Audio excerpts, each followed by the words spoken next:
We wanted to ascertain that if a substantial reduction in weight combined with a specifically designed lifter does actually make the situation better. And most people go, oh, well, that's pretty simple. Yes, it would.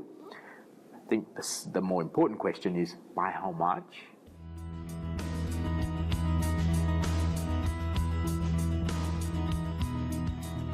Look, when we first did this, I'll preface that question by actually making a bit of an anecdotal comment. I thought, oh yeah, we'll see some difference. We'll see 50%. We'll see 70%.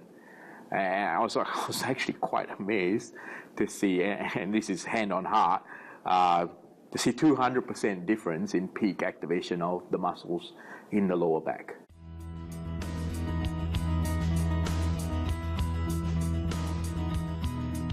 And if you look at the actual anatomy, and I'm going to give you an anatomy lesson here, the lumbar spine, you'll notice that the vertebrae are quite big. They're quite fat compared to, that's the thoracic spine, and then the cervical spine, which is quite small.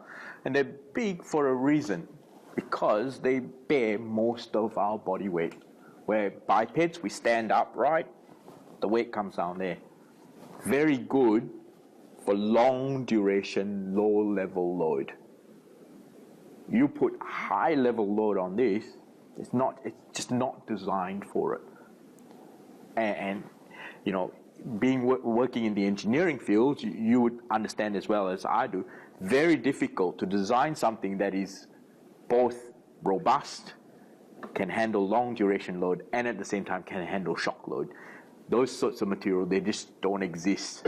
And the engineering required for it is almost impossible. So if I were to redesign the lumbar spine to all of that, we would have a spine that big and that wide and very low maneuverability. So in actual fact, okay, what we're trying to do is we're trying to engineer risk out of the situation. And in this particular situation, that risk is not dropping by 10-fold, it's probably dropping by 200-fold.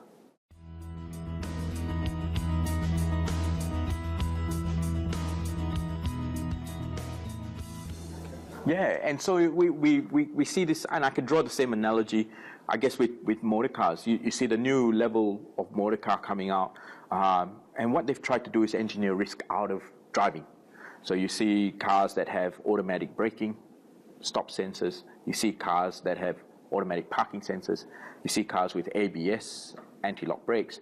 You see cars with traction control. You see cars with self-restraining seat belts, curtain airbags, so on and so forth. And that's basically what the idea of engineering risk is. So if you compare the situation between an old lid and a Terra Firma lid, you're looking at a brand new, the difference is probably a brand new German engineered car, because most German engineered cars have that sort of fruit on them, versus something that was made in the 1960s. I'm not kidding you, that is the level of risk reduction that you actually see.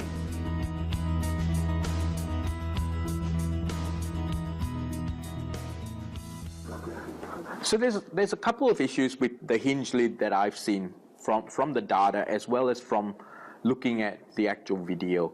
There's two big things. First of all, the weight of the actual lid and the mechanism in which you lift. Okay, so if we talk purely about the weight, then that has a real effect on musculoskeletal system and long-term injury. When you look at the mechanism of lifting, you've got to be 100% sure that on a hinged lid that you get it past 90 degrees. Because if you don't get it past 90 degrees, what's going to happen? And you have a foot there and does that.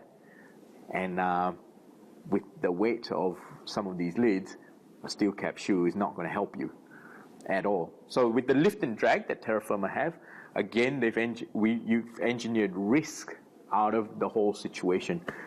You're not going to fall into a pit.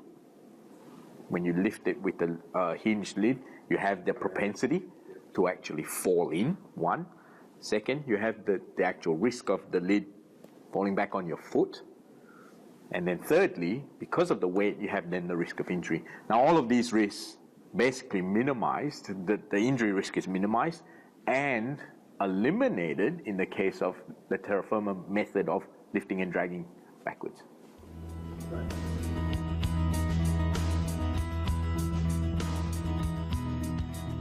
I don't know about you, but you know, I've done a few of these cases in court, and I would consider it indefensible. As an occupational health and safety expert, I'd say, why didn't you choose the lightest one?